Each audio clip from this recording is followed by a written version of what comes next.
Welcome to Divine Feminine Rising with Nez Delene. I'm Nez Delene, and my intention with this podcast is to entertain, educate, and illuminate as I share the power and magic of the Divine Feminine. Thank you so much for being here. I'm grateful for your time and attention.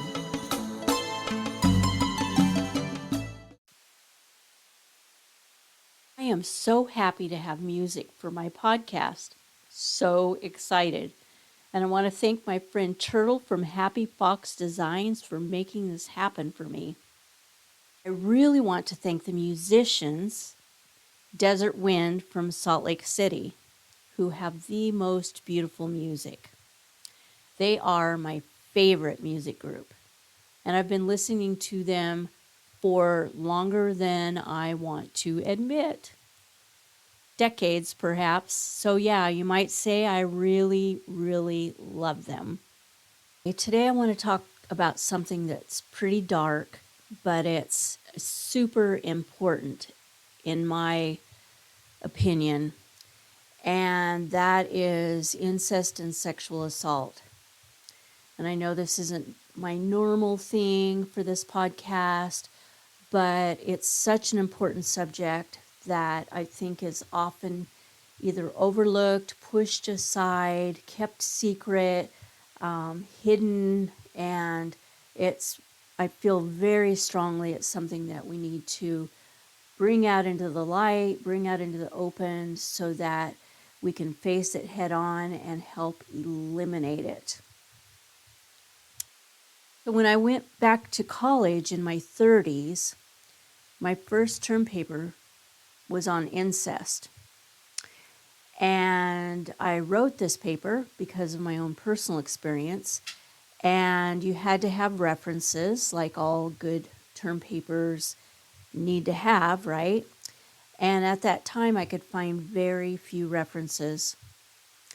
And the ones I did find said that incest was a rare and deviant behavior.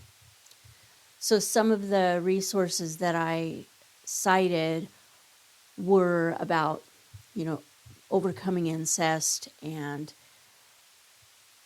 healing from childhood sexual abuse and those kind of things, because I just couldn't find enough sources on the subject of incest. So most of us know that it's taboo in most cultures, but it's certainly not rare. I think it was just rarely reported back in the day. So statistics now show that 15% of families report experiencing incest, but we know that only about 20% of incest victims report it, so the numbers are much, much higher. And I have to say, I've rarely met a woman who didn't have some kind of issue with this during her childhood as she was growing up, whether as a young child or as a teenager. The vast majority of incest is perpetuated by men, and the long-term effects can be disastrous psychologically. A lot of people have psychiatric problems such as depression and PTSD. It's something that follows people throughout their life, men and women, but mostly the statistics and from everything I know, women are the most common victims of incest and sexual assault. So sexual assault refers to any kind of sexual contact or behavior that occurs without explicit consent of the victim. And this ranges from unwanted touch all the way up to rape and more violent forms of assault. So why am I talking about this on my Divinely Feminine podcast, which I normally try to stress light and love? I'm talking about it because I want you to know that if you have been the prey of a predator, whether it's family, friend, or stranger, you are not alone. It has happened to most of us. During the Me Too movement that started back in 2017, this was a huge topic among women, And since my work is with women and I'm part of several communities of women, and I mean large communities of women, it was a subject that we talked about a lot during this time. And I only found 2 women who had no memory of being sexually molested or assaulted by a man. 2 out of perhaps hundreds. And they both had something in common, which I think might be a factor, but maybe not. They're both 6 foot tall. So perhaps they weren't seen as easy prey, but I don't know. That's just an observation. And then soon after that, headlines were filled with the Brock Turner case. Turner raped an unconscious woman and was stopped by 2 witnesses who held him until the police could come. His father pleaded that his life not be ruined by this event that was just 20 minutes out of his life of 20 years of being a wonderful human. That was just me paraphrasing, okay? Even with the witnesses, he was only in jail for 3 months. Fortunately, the judge was recalled soon after that, but the message was really clear. The perp's future was more important than the woman's future. So in our criminal justice system, 70% of the judges are male, and most of them are white. Clearly, the court system is patriarchal, no question. And I can't help but wonder if this is why only 3 to 6% of rapists go to jail. And no wonder women are reluctant to report rape. So it's just horrendous what is happening when it comes to sexual assault against women. Recently, just in the last couple weeks or so, there has been a man versus bear controversy. When women are asked if they'd rather meet a bear in the woods or a strange man, the vast majority of them have said they'd rather meet a bear in the woods. And this has caused a stir, as people might imagine, and men kind of are upset because why would women say something like that, you know? Well, I'll tell you why. Bears kill less than 1 person, male or female, annually.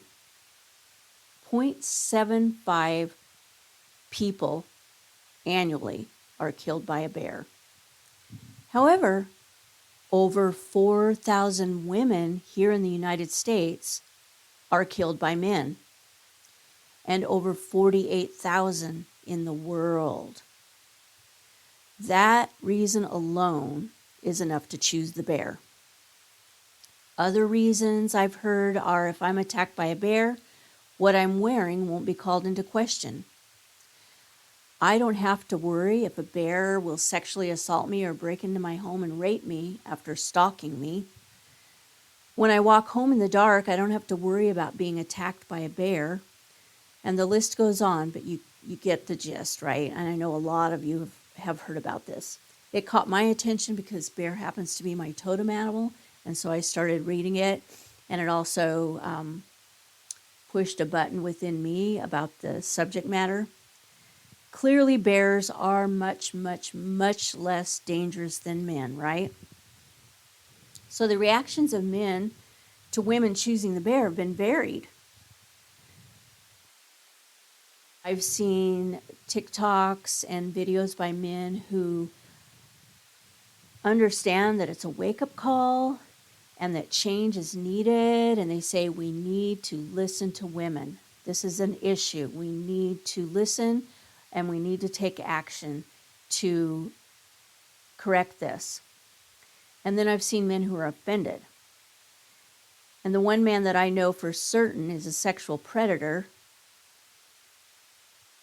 was very offended, posting on Facebook how awful bear attacks are, and that men don't do anything like that. So the response to his post was a well-deserved just an outlash of women outing his predatory behavior. And I usually keep my distance from drama, choosing to focus on love and light, but this time I was one of his earlier people of prey, and his behavior has spanned decades. I've warned so many women over the years about him and protected women that I know, but he moves around a lot and finds new prey, and he doesn't care if women are single or married, and he prefers the young ones that are innocent and naive and are also pretty, right, to anyone over the age of 30. And so when my young friend recently called him out on social media, within 2 days, over 30 women came forward with their own stories about this man.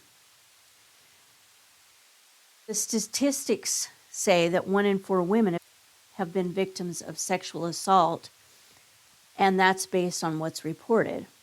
And again, we all know that most of us don't report it when it happens. And why is that? It's about fear. That's it. It's about fear. We fear being judged, fear going to court and being harassed by the defense attorneys of the predators, and being accused of asking for it. We fear people will view us as victims. Another reason is embarrassment. For myself, when I fell for an abuser many years ago, I was embarrassed. I didn't want anybody to know because I was afraid they would judge me, thinking I should have known better. It's irrational, but that's how I felt. It is what it is. Another top reason is shame. When we are abused, especially sexually assaulted, we feel shame, and that shame can be debilitating.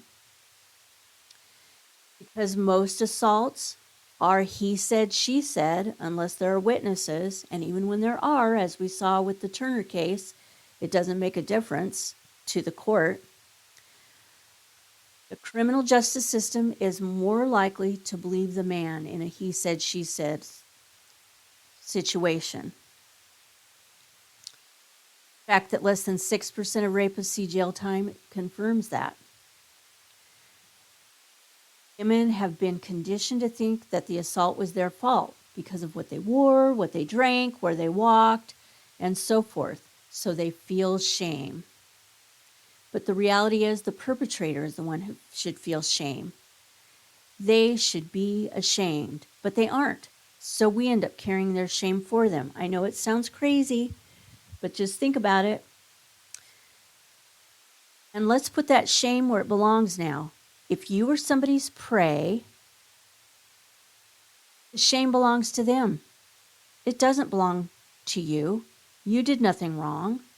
It's time to give that shame back to where it belongs.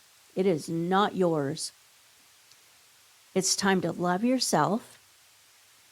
And I know it's hard, but I want you to think about this. If it was your best friend who was attacked, or how about if it was your daughter who was attacked, would you blame her?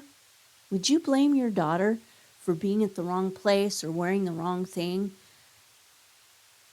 and encouraging someone to assault her? Absolutely not. Probably go into mother bear protective mode and feel super angry at that perp. And at the same time, you would also feel super compassion for your loved one. So I want you to imagine yourself as a loved one, someone you love and hold dear, and treat yourself with that same compassion that you would give them. And know that you have nothing to be ashamed of. It is not your fault, and you deserve to be loved and cherished always.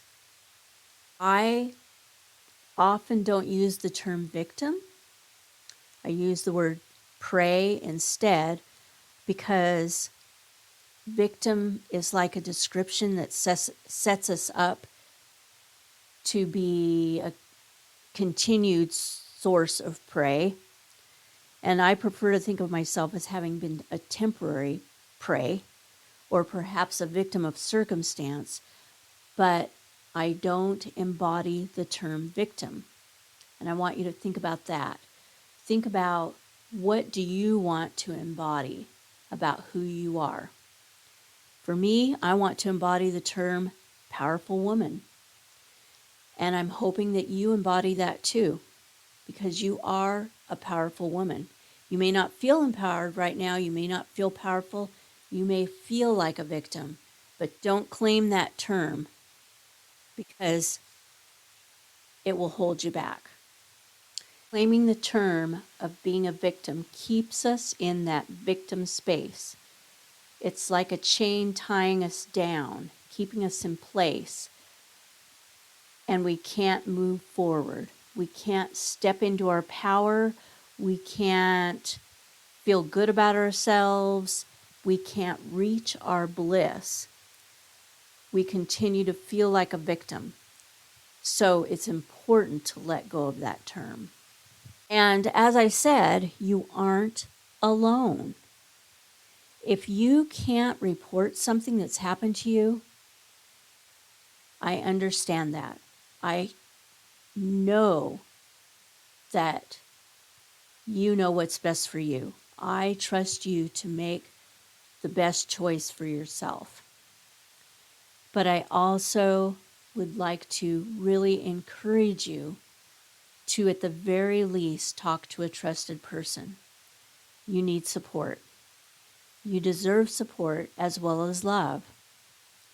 I would also highly recommend that you seek counseling. For me, I felt like my counselor saved my life. Through the counseling experience, I found out right away that my symptoms of depression and self-hatred were common byproducts of the abuse I had endured. I had no idea. My counselor started listing off things the way women feel after having these things happen to them. And it was like light bulb after light bulb went off in my head. And I realized that I wasn't the only one who went through this. I had no idea, because we don't talk about these things. We don't talk about sexual abuse. We don't talk about incest and rape. And so we don't know who else has been through this. And I'm talking to my counselor and I find out my feelings are common. They are common. So I learned that I was not alone. That word common stood out to me. And it was a huge turning point for me. For some women, group therapy can be a huge help. It didn't help me, but I know women that it has really helped. Learning self-defense is a great choice. It can increase your confidence. Working out can increase your physical strength, which, will also increase your confidence. But the best thing, I think, is believing in your own ability to overcome. You can overcome what happened and step back into your power. Your power was temporarily taken away from you by what happened, but it's temporary. You can get that power back. And counseling, group therapy, self-defense, belly dance was my biggest healing tool by far. And I've seen it heal woman after woman after woman, empower them, give them self-esteem, self-confidence, and help them walk with their head held high in the world. And so it's important to reach out to others, whether it's just a friend you can confide in, or hopefully counseling, or there's support groups. I did go to a support group that I found helpful. So there are support groups that are and I've led support groups on the subject of domestic violence, so I know how helpful they can be. If you know someone who's been through abuse, please reach out to them and let them know you're there for them. I tell people it's okay if you don't want to talk about it. That's okay, but I want you to know that I see you and I hear you, and I'm here for you if you want to speak about it. And I will always hold what you say in confidentiality.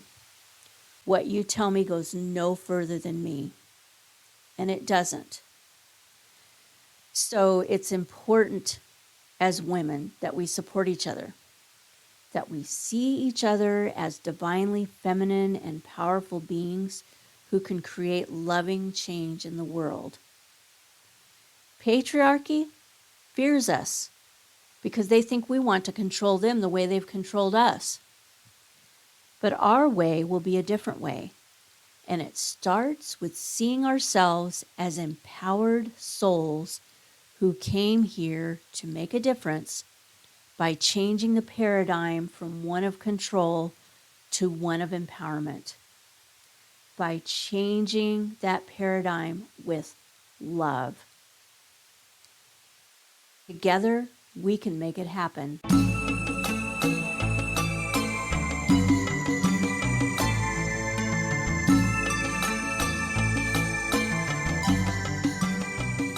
Thank you for joining me today. My mission is to help bring back the balance of the divine feminine to spirituality.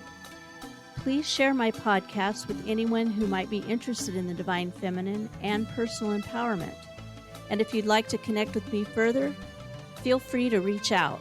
You can find me at nezdelene.com, Divine Feminine Rising with nezdelene.com, Nez Delene Bliss, or Nez Delene on Facebook, TikTok, and Instagram.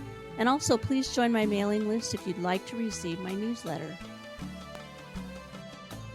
Allow the light of your love to shine. Be the change. Lead the way. And always remember, your light of love is a needed gift to the world that only you can give. Music on the show is by the wonderful Desert Wind, my favorite multicultural group known for their peace concerts.